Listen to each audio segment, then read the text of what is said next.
niyo ba yung The Great Resignation? Yung job hopping, palipat-lipat ka ng trabaho. Pero ngayon, iba na siya. Baliktad na. Kasi people are staying even if sometimes they don't want to. Tawag dito, job hogging. Ano nga ba yun? Pag-usapan natin today. Di pa namin nababalita, pero maraming salamat dahil 8,000 subscribers na kami. Parang kailan lang 27 subscribers, na-interview natin sila Ginger, balik tayo 600, diba? So, sobrang thankful sa lahat ng sumusupport. And sa mga unang sumuporta, Yes. sa mga una naming guests, maraming thank you sa inyo. 8,000 na kami and still growing. And magiging mas malaki pa yung growth kasi may community na kami. Very soon.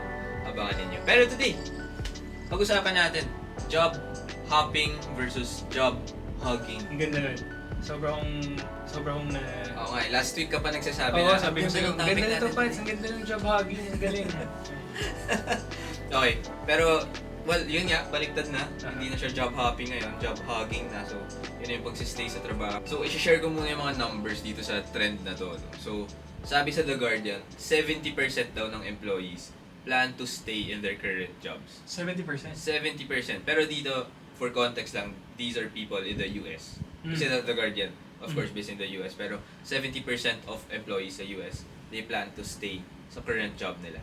Sabi naman ng Forbes, they call it the new workplace reality, the opposite of the Great Resignation. Kasi wala nang masyado nagre-resign sa mga trabaho nila. Yung reasons for this, layoffs, hiring freezes, rising living costs are making people choose safety over change. Mas prioritize mo na yung job security, job stability, over maybe a higher pay. No? And lastly, dito naman sa Pilipinas, no, contextualize natin dito sa Philippines, job mobility is also slowing down. So people are more careful about moving roles or industries. Economy-wise, it's very uncertain. Tapos, inflation tumaas na naman actually. Tariffs. Yeah, of course, tariffs. No? High cost of living, no? Job market slowed down. Psychological safety rin, no? Staying where it feels secure sa mga reasons nila. So, of course, pag lumipat ka ng trabaho, bagong culture na naman, bagong adjustments na naman. No? So, people are prioritizing job security and stability, kung ano yung mga nakasanayan na nila. Mas safe kasi yun, di ba? Mas komportable ka na. Sometimes people are prioritizing that. I wonder if it's an environmental factor because definitely sa media, if you're logging in sa LinkedIn, if you're sa media, di ba, or like dito, listening to career-centric topics or media outlets like us, palaging nandun yung number of layoffs. Yeah. So I think it's... Lalo na in tech. In tech, and kanina lang, just to share, before recording, I was talking to a good friend of mine who's based abroad. Yung job niya is sa consulting. And then sabi niya, medyo nahihirapan daw siya kasi parang sa consulting, yung sabi niya mag-ano kami, kausap namin yung mga clients. And yung metrics na tinatrack ng clients nila is, sige, game. Kasi kailangan ko by the end of by second half of 2026, less 10% manpower. By next year, 15%. And may ano sila, meron silang roadmap, bro, na part yung layoffs. So it's a reality because of the whole AI trend. And then yung pinag-usapan niya namin, sabi niya, bro, nahihirapan daw siya sa work niya kasi parang I'm basically... Replaceable. Hindi, I mean siya, sinasabi niya na I'm part of those are people, those are human beings na nawalan ng trabaho, those have families, etc. Interesting no kasi may projection na talaga. Hindi lang yung projection, but rather, it's really on the company's roadmaps.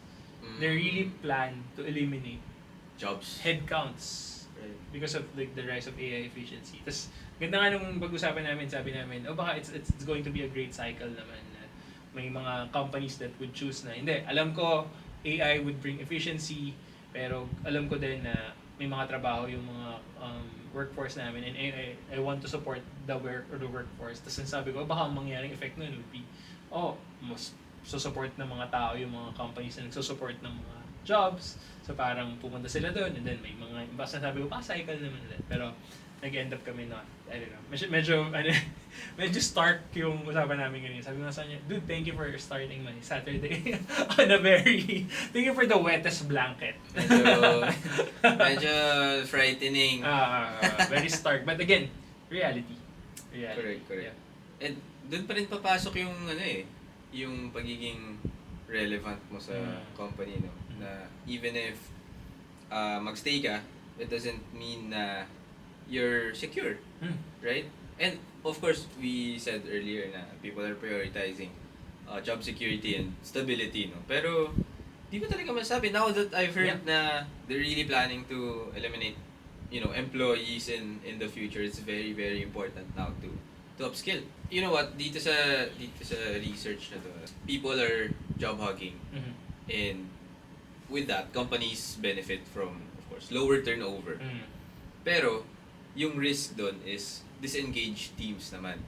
So, meron mga tao, we're not saying everyone, pero the risk then of job hogging is having employees that are disengaged, no? Like, they choose na lang to stay Just to work.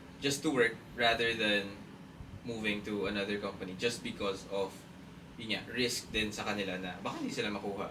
Uncertainty. Uncertainty rin. So, that's one of the metrics also na kailangan tignan ng mga companies if may low turnover sila. It's a statistic na they need to see. So parang, okay ba yung low turnover tayo kung hindi nag-resign? Pero teka, X number, factor in natin yung performance. That's nice. Yung another risk for employees naman, kasi kanina, risk of companies, pero ngayon, risk of employees na nagsistay sa job nila is burnout. No? Training also. Stagnation. Career stagnation is also always a risk, no? And yun nga, yung kung if they lack the training, di ba, kung hindi na nagpapatrain yung company, upskilling is also an issue for the job huggers, no? Pero naniniwala ako na upskilling, the source of action should be the employee palagi.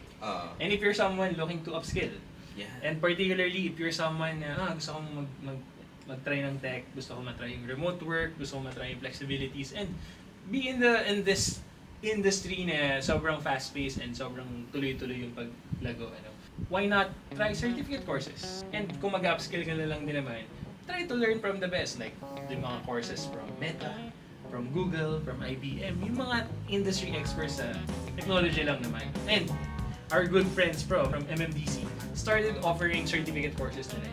Yung mga tipong matatry mo within 3 months. Yung mga less than 10,000 pesos, may certificate course ka na may lalagay mo sa LinkedIn. Talking about career stagnation, talking about upskilling, these are something na for sure ka makakatulong to upskill and to bring change to your career. So ano pang hinihintay nyo? If you're someone interested in that, go ahead and check them at www.mmdc.mcl.edu.ph. Thank you, MMDC. And yun nga, alam mo, kahit job hugger ka, pwede yung certification. Kasi magiging mas valuable ka pa rin doon sa company kahit may kasi yun nga, you took some certifications. And I think feeling ko kayong job hugging as long as you make it strategic. Yeah. Na parang, I'm doing this just to free up some mental burdens. Pero may goal pa rin ako. Exactly. May long-term goal ka pa din. Feeling ko nagiging masama yung job hugging if you're just doing it. You're dragging yourself to work every day. I'm hugging this because this is the source. Tapos parang kinlose up mo na yung sarili mo from the other opportunities, etc. Huwag ganun. Be strategic about it. Upskill. Try to look for other opportunities as well. Kung gusto mo. Yeah. So, yun nga. Job hugging doesn't mean necessarily na you're stuck, no? This can be your season to upskill, get those certifications, save, and of course, baka preparedness lang to get ready for the next big. Yun. So ikaw, ano ka ba? Are you a job hopper? Or are you a job hugger? Please comment on our comment section below. And as always, we are rooting for you. Magjo-job hub ka or magjo-job hug ka, galingan mo. And dahil wala si Harry, always todo!